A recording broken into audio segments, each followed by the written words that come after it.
मेरे प्यासे इमाम, याद आता है शाम।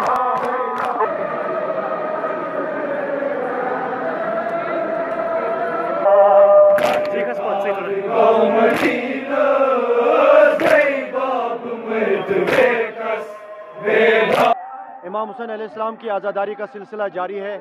आशूरा मुहर्रम हुआ है और इमाम हुसैन अलैहिस्सलाम ने अपनी शहादत और अपने अहल अयाल की शहादत इसीलिए दी है कि हक़ का साथ दिया जाए और हक़ की अलम हमेशा बुलंद बाला रहे।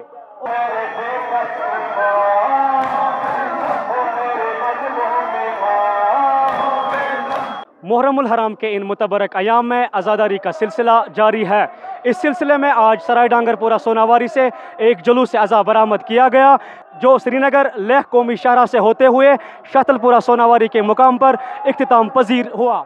जुलूस अज़ा में हज़ारों की तादाद में अज़ादारान इमाम हुसैन ने शिरकत करके इमाम अली मकाम को नौहा खानी व सीना जनी की सूरत में खराज अकीदत पेश किया। ETV भारत के लिए मैं बांडीपुरा से साजिद रसूल।